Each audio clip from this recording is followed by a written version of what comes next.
여러분, 안녕하세요. 심상공만 전문상담교사 윤형순입니다. 오늘은 ADHD 바로 알기라는 주제에 대해 말씀드리고자 합니다. 오늘 이야기를 미리 보기로 살펴볼까요? 다음 그림은 인수의 사례를 그림으로 표현한 건데요. 먼저 인수의 이야기를 소개합니다. 초등학교 2학년인 인수는 성급하고 충동적인 성격으로 인해 친구들과 자주 싸우는 학생입니다. 친구들과 놀다가도 자기 차례를 기다리지 못해 먼저 하려고 하고, 갖고 싶은 물건이 있으면 친구들의 물건을 뺏고 뜻대로 안 되면 때리는 등의 공격성을 보입니다. 이런 모습 때문에 친구들이 점점 인수를 피하게 돼서 인수 옆에는 친구가 하나도 없었습니다. 인수의 부모님은 인수가 친구를 괴롭히거나 때린 사실을 알게 될 때마다 인수를 야단쳤지만 인수는 계속 친구들과 싸웠습니다. 그리고 인수는 주의가 산만해서 어떤 것에 마음을 뺏기면 하던 일을 다 잊어버리고 시간 가는 줄을 모릅니다. 학교에서 집에 오는 길에 문구점이 하나 있는데 항상 문구점의 장난감이나 물건들에 정신이 팔려 어떤 때에는 어두워서야 집에 들어오곤 했습니다. 엄마가 아무리 얘기해도 그 버릇을 고치지 못했고 오히려 학교에서 대청소를 하느라고 늦었다는 등의 거짓말을 하기도 하였습니다. 사례를 들어보니 그림과 매칭이 되시나요? 뒷부분에서 좀 더 구체적으로 살펴보기로 하고, 자, 지금부터 ADHD에 대해 구체적으로 살펴볼까요? 먼저 ADHD의 유형입니다. 유형에는 총 3가지 유형이 있는데요. 첫 번째는 부주의우세형이고, 두 번째는 과잉행동 충동성 우세형이고, 세 번째는 복합형이 있습니다. 다음은 유형별 특징입니다. 먼저 부주의우세형의 특징을 살펴볼까요? 첫 번째 특징은 과제나 놀이에서 주의를 집중하는데 어려움을 자주 보입니다. 두 번째 특징은 숙제나 과제를 여기저기에 늘어놓고 정리에 어려움을 보입니다. 세 번째 특징은 지속적인 집중을 요하는 과제, 특히 숙제나 학교 과제를 수행하기를 자주 회피하고 싫어하고 꺼려합니다. 다음으로 과잉행동 충동성 우세형의 특징을 살펴볼까요? 첫 번째 특징은 수업 중 또는 앉아 있어야 하는 상황에서 자주 자리를 이탈합니다. 두 번째 특징은 질문이 끝나기도 전에 충동적으로 대답을 합니다. 세 번째 특징은 자기 차례를 기다리는데 어려움을 느낍니다. 마지막으로 복합형의 특징을 살펴볼까요? 첫 번째 특징은 증상의 종류가 다양하고 많습니다. 두 번째 특징은 파괴적인 행동, 우울, 불안 등과 같은 정서적인 어려움을 경험합니다. 세 번째 특징은 과제 수행에서의 성취도가 낮습니다. 그렇다면 ADHD의 이론적 모델에 대해 살펴보도록 하겠습니다.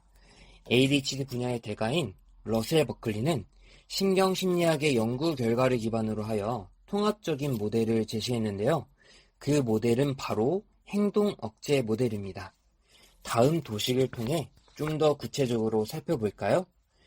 도식에서 확인할 수 있듯이 일어나려는 반응에 대한 억제, 현재 진행 중인 반응의 중지, 간섭에 대한 통제, 이 3가지의 행동 억제의 3가지 측면이 실행 기능의 4가지 측면, 비언어적 작업 기억, 언어의 내면화, 정서 동기 각성에 대한 자기조절, 재구성의 영역을 통해 운동 통제 체계에 영향을 주게 된다는 내용입니다. 첫 번째 그림을 보면 사례에서 언급했던 인수의 성급하고 충동적인 모습으로 인해 친구들과 싸우는 모습을 확인할 수 있는데 사건들을 마음으로 떠올리고 유지하면서 조작하는 능력인 작업기억 능력이 제대로 작동하지 않아서 충동성이 높게 되고 그로 인해 자신의 뜻대로 안 되면 때리는 공격성을 보일 수 있습니다. 두 번째 그림을 보면 사례에서 언급했던 친구들이 차례대로 게임을 진행하고 있는데 인수가 먼저 하겠다고 막무가내로 들어오는 모습을 확인할 수 있죠.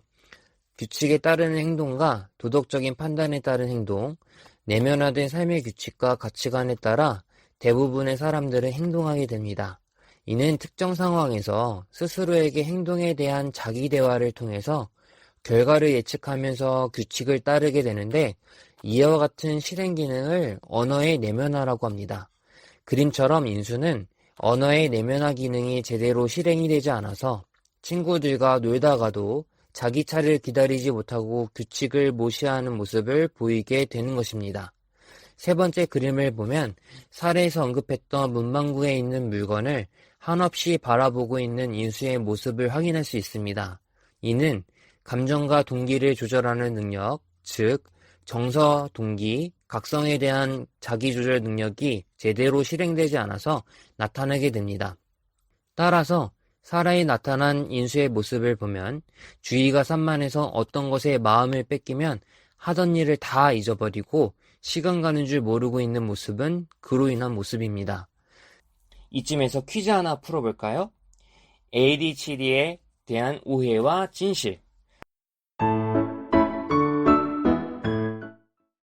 다음 중 ADHD의 설명으로 맞는 것을 골라보세요. 1번. ADHD는 게으른 사람이 말하는 변명이다. 2번. ADHD 증상은 약물로 완치할 수 없다. 3번. ADHD는 제약회사가 만들어낸 음모일 뿐 실제로 존재하지 않는 병이다. 4번. ADHD는 의지력으로 이겨낼 수 있다. 5번. ADHD는 지능이 낮은 사람들에게 주로 일어난다. 정답은 몇 번일까요? 네, 정답은 2번입니다. 하나씩 살펴볼까요? 먼저 정답인 2번을 살펴보죠. 약물을 통해 ADHD 증상의 감소를 도와주어 약물 복용 중에는 학업적 기능이나 행동의 개선이 있지만 약물 복용 중단 시 증상이 다시 재발하는 경우가 많습니다. 따라서 약물 복용을 통한 ADHD의 완치를 기대하기는 어렵습니다. 다음으로 1번을 살펴보죠. ADHD 학생은 할 일을 자주 잊어버리고 집중력이 낮기 때문에 게으르다는 오해를 자주 받습니다. 다음은 3번을 살펴볼까요? ADHD는 발병 원인과 치료 방법에 대해 계속해서 연구되고 있는 실제로 존재하고 있는 장애입니다. 다음은 4번을 살펴보죠. ADHD 증상으로 인해 어려움은 의지와 무관합니다. 마지막 5번을 살펴볼까요? ADHD는 지능과 관계없이 일어난다고 할 수 있습니다. 지금까지 ADHD의 특징들을 살펴본 것을 토대로 교육 현장에서 ADHD 학생들을 지도하는 방법에 대해 살펴볼까요? 먼저 ADHD 학생을 이해하기 위한 팁에 대해 살펴볼게요. 첫 번째는 ADHD 학생에 대한 기대를 전환하고 가장 효과적인 대응 방법에 대한 인식을 높이는 것입니다. 두 번째는 아동의 문제 행동이 신체적 질병으로 인한 것이라는 것을 기억하는 것입니다. 세 번째는 문제 행동의 대부분은 아동이 고의로 하는 것이 아님을 기억하는 것입니다. 마지막 네 번째는 행동 수정 전략으로 개선되는 행동도 있지만 아무리 노력해도 반응하지 않는 행동도 있음을 받아들이는 것이 필요합니다. 다음으로 ADHD 학생들을 지도하기 위한 팁에 대해 살펴볼게요. 첫 번째는 교실 환경을 구조화하고 예측 가능하도록 하는 것입니다. 두 번째는 학급 규칙, 시간표, 과제를 분명히 적어 놓는 것입니다. 여기서 과제는 짧게 나누어 제시하는 것이 좋습니다. 세 번째는 새로운 긍정적인 행동을 보이면 적극적인 관심과 칭찬, 인정으로 보상해 주는 것입니다. 네 번째는 칭찬은 결과보다 과정에 대해 해주고 구체적으로 해주는 것이 효과적입니다. 지금까지 ADHD의 특징과 지도하기 위한 팁들에 대해 살펴보았습니다. 다음 영상에서는 실제 사례를 통한 지도 방법에 대해 살펴보도록 하겠습니다. 감사합니다.